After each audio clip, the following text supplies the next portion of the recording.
Welcome everyone to the Fast Track. Andy and Jim breaking down a non-pack racing track, pretty much the complete opposite.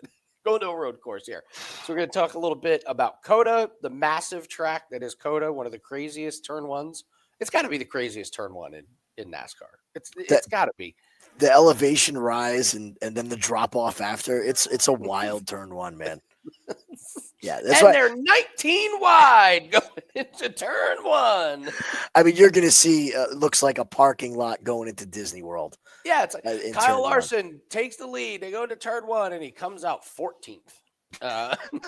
So we're going to do the Ricky Stenhouse Jr Award. A lot of nominees. But let's talk a little bit about this track and about this race here. Jim, you want to give us the skinny on how big this track is? Yeah, so we're at Circuit of Americas. Now, the interesting thing is that they're going to be racing the full track this year. So we're looking at 2.3 miles, all right, 20 turns. It's a big road course, I didn't know that they only raced half of it, actually, for a while there. And then when they made the announcement, I'm thinking to, like, watching F1, and I'm like, yeah, you know what? You're right. There's a lot more track out there. So they're going the full set here. Is that going to benefit, hurt, help certain drivers? I don't know. I think these cars are set up for the beating. I don't think we're going to have a major issue. Pit is always interesting at road courses. It's a little bit different for the pit crews. So you want to make sure that you're on a driver who's got a solid pit crew, solid pit stall. You don't want to be fighting it out on pit road. As well, we have a supposed new tire. Now, that being said, there is absolutely zero information on any tire tests. Drivers who have tested tires, but NASCAR keeps saying that they're running a new tire. So you could think, if you know NASCAR, what this is going to lead to. Complete and utter unknown. So tread carefully as far as that goes. But COTA is one of my favorite road courses to watch. It's a really, really exciting course, especially with that turn one. Yeah, absolutely. So let's get into some potential bets here. We have our boy SVG is coming in at the favorite, Zilich, second favorite. Then it drops to Christopher Bell, Tyler Reddick, Kyle Larson, William Byron. Who would have thunk a year ago if you'd have been like, who the top two favorites are going to be in COTA? It's going to be Van Gisbergen and Zilich. So not much to do here. Let's talk a few matchups that DraftKings has. I think we both like Van Gisbergen.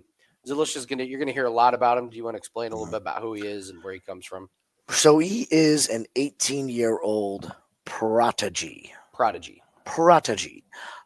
This kid is very, very highly touted. He started 2 races, one in trucks and one in Xfinity last year. And the Xfinity race is really where the eyes opened on this kid.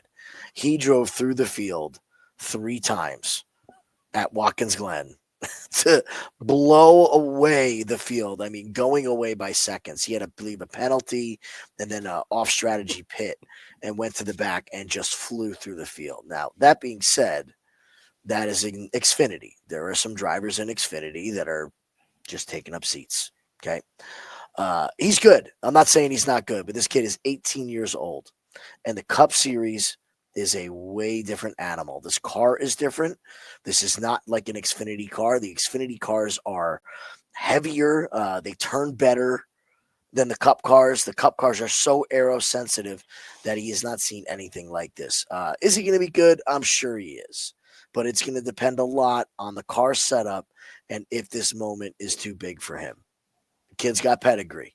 But 18 years old, racing door to door with the Kyle Larsons, the Chase Elliott's, the Tyler Reddicks, the Shane Van Gisbergen, and these road course ringers, AJ Allmendinger is a pretty big spot. So I was surprised to see him matched up with Shane. I like Shane. I think Shane can outpace this kid. What's a successful weekend for Connor? Oh, successful? I would say top 10. You could walk away and say really, really good. Or if he gets involved in a wreck at the end, just not getting humiliated, not doing something stupid, not looking like way too over skis, not making big mistakes, like pit penalties or, blowing through a turn, like, braking issues, which we've seen from him.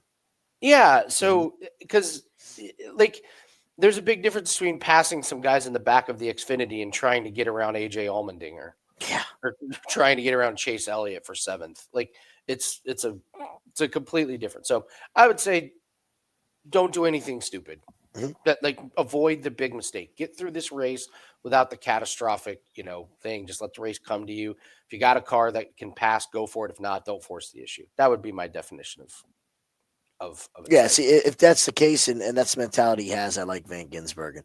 Um, Chase Elliott over AJ Allmendinger has my interest here. AJ going into the Cup Series, we had conversations. We were super excited to see AJ in this next gen car and go up against these Cup racers because he is a road course ringer. But it's been very underwhelming, and Yep, it kind of it really seems like has. the teams have lost a little faith in him as far as giving him a big push. And of all the cars this year that I think looks ready to rock, this number 9 team has looked good all 4 weeks or 3 weeks. They look good at the short track at the Clash. They look good at Daytona. They look good at Charlotte till they got caught up. I think Chase Elliott is back to being Chase Elliott. This could look like a steal of a bet here when on lap 7 AJ's power steering goes out in his garbage car and you got Chase Elliott at minus 120 over him as far as that goes. William Byron and Tyler Reddick, these guys are great on this track. I mean, you're talking the cream of the crop here. Nothing there for me. And then we got Alex Bowman and Kyle Busch. How do we feel about this one? I just continue to fade Kyle Busch. I think he won his head-to-head matchup because I think it was Blaney and Blaney crashed. Or, Yeah, he got crashed out. whoever it was crashed Mhm. while ahead. Mhm. No, it's Cindric. It was Cindric. Yes, it was Cindric. You're It was right. Cindric. Mhm. So, and what happened? Cindric was better. Mhm. There's no question about it. But gets involved in the wreck. So, yeah, I think you just continue to fade him in the head-to-head matchups every week. Yeah. I think the books are telling you Bowman should win, but I think most people, Kyle Busch road course. It's like, well, this isn't 2017. Look at the line. That's what I mean. Like Minus it's 130. Alex Bowman has finished second, third, and fourth the past 3 years at Coda. Yeah, likes this. Mhm. Likes this for sure. So yeah, that'd be how I lean on that one. Winning manufacturer Chevy minus 220. Wow, you do not see that line on a manufacturer very often. Mhm. This is like Formula One lines. But as you pointed out, it's pretty hard to point to a Ford or Toyota that can Well, win, even if it's chaotic. the Ford's on an outside chance. Chris Buescher. Yeah, does Joey Logano steal one at the end? No, No, don't think not so. not a Coda. I mean, No. who's left at Ford? It would have to be some wild swing with pit strategy or Mhm. something. Michael McDowell's in a Chevy now. Hmm. Okay, so he's gone. Toyota, what Toyotas can win? We have Tyler Reddick and Hmm. Christopher Bell. That's it.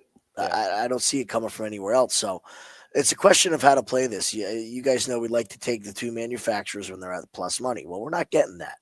So if you could put Chevy with another parlay piece to get it to plus money and play Toyota as well, you can get to your plus money. The other thing you could do is play Toyota, bet your Chevys live, or vice versa.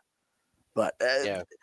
Chevy's, I don't want to use the word lock, but the deck is stacked against Toyota and Ford this week, literally, on winning manufacturer.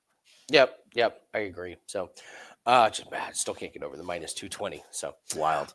I know. I know. All right. Hit the like button, guys. Help us out. Like button, subscribe to the channel, leave us a comment. Tell us who you like for this week.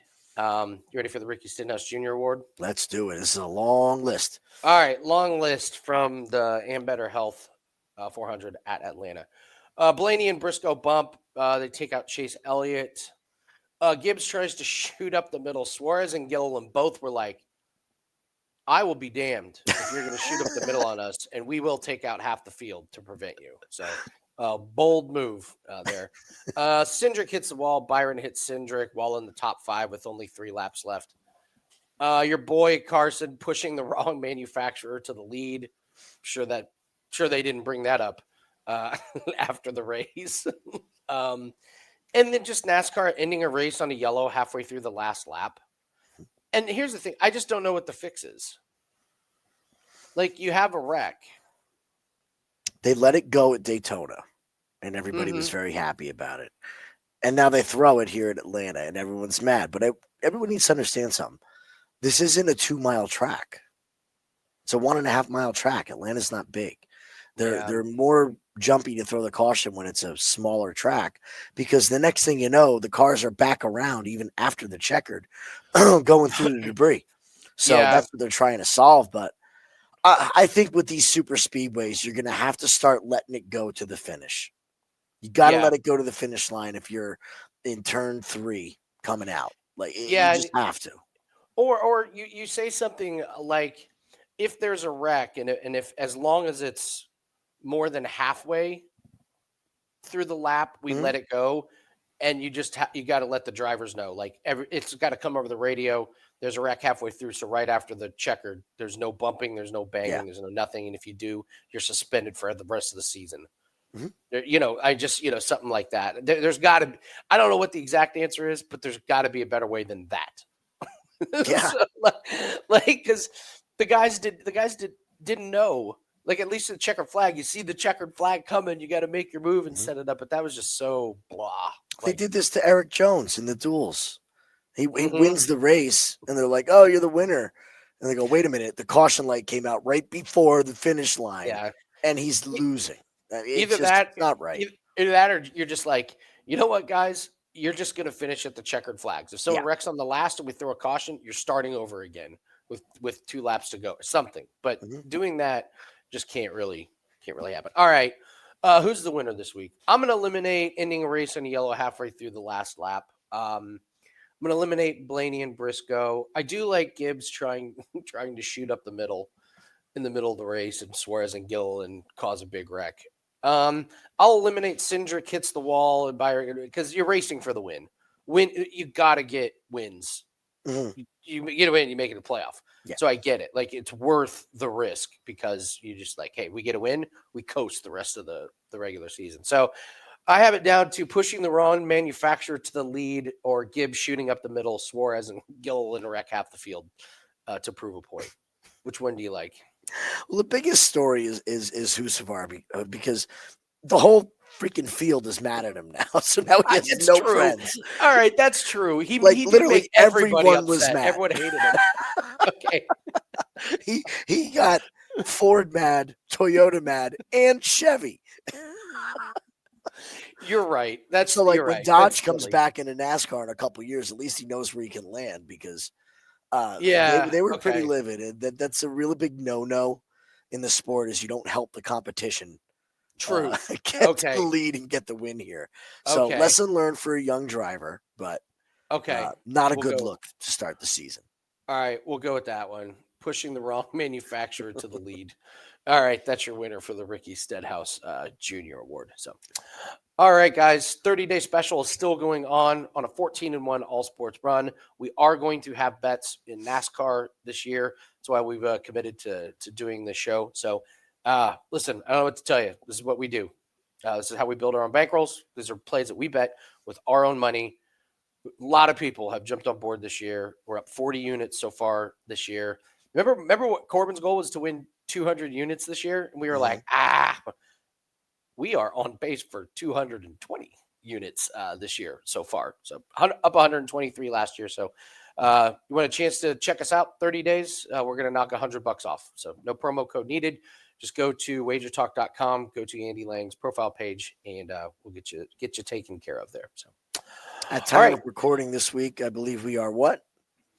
14-1 this week since Monday. Like money? Amazing. Come join us.